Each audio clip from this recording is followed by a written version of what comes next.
Welcome to today's 5-minute Bible study in the book of Exodus. Today we are starting Exodus chapter 4. We're in the midst of Moses' conversation with God at the burning bush.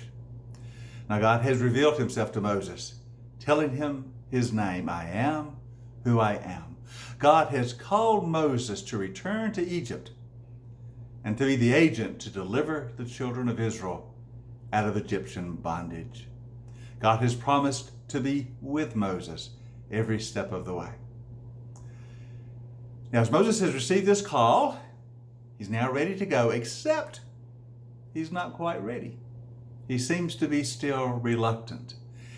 And as we start chapter 4, Moses makes some excuses, two to be exact, as to why he cannot go. Let's look at these two excuses he offers. First, Moses says, verse 1, what if they do not believe me or do not listen to me and say, the Lord did not appear to you? Moses' excuse is, God, if I go, the Israelites probably won't believe me. They'll say, you didn't really meet with God. God didn't really speak to you. How can we believe such a thing? What if they don't believe or trust what I tell them? What am I going to do then? Now, we can understand this excuse. We've seen it before. When people refuse to believe, someone has heard from God. So Moses says, they may not believe me. I may not have a following.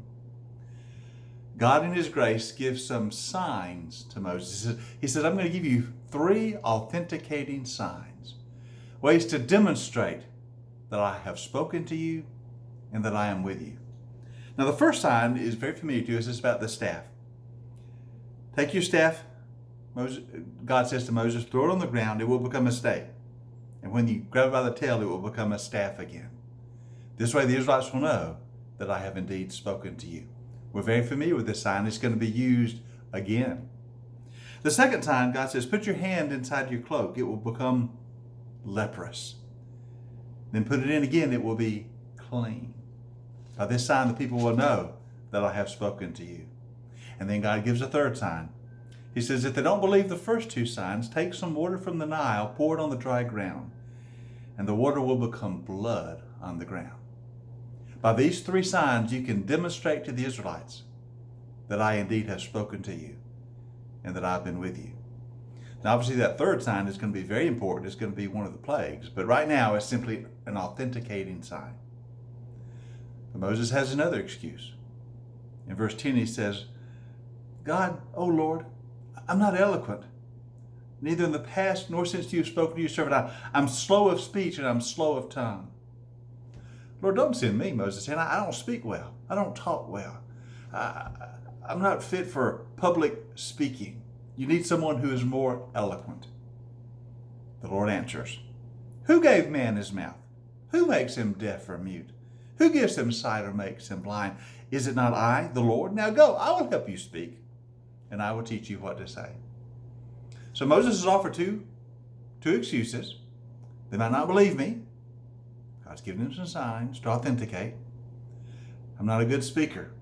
God says, don't worry about that. I'm the one who gave you your tongue. I'll give you the words to say. I'll speak through you. Moses has one more thing to say, and now he gets to the heart of it. Verse 13. And Moses says, Lord, please send someone else. Now, this is not an excuse. It's just, I don't want to go. Lord, I don't want to go. Please find someone else. And God responds, what about your brother Aaron? I know he can speak well. He's already on his way to meet you. His heart will be glad when he sees you. You speak to him. Put words in his mouth. I will help both of you speak and will teach you what to do. He will speak to the people for you, and it will be as if he were your mouth and as if you were God to him. God says, Moses, you're going to go. You're the one I've chosen. But if you feel like you need some help, I'm going to send your brother Aaron to meet you. He can be your spokesperson. If you don't feel eloquent to speak to Pharaoh and to the people, tell Aaron what to say, and he will speak for you. Finally, the excuses are done. And Moses says, Lord, I will go. Now, let's not be too hard on Moses. We tend to be, all the excuses he made. But we sometimes do the same. Sometimes we say to God, Lord, please find somebody else to do this. I'm not capable, I'm not willing, I'm not able. Please find someone else. The wonderful thing is God is so gracious with us. He keeps dealing with us and keeps reminding us, it is not your power that will accomplish the work, it is mine. I'm not sending you, God says, because you're able to do it yourself. I'm sending you because I will accomplish my will through you.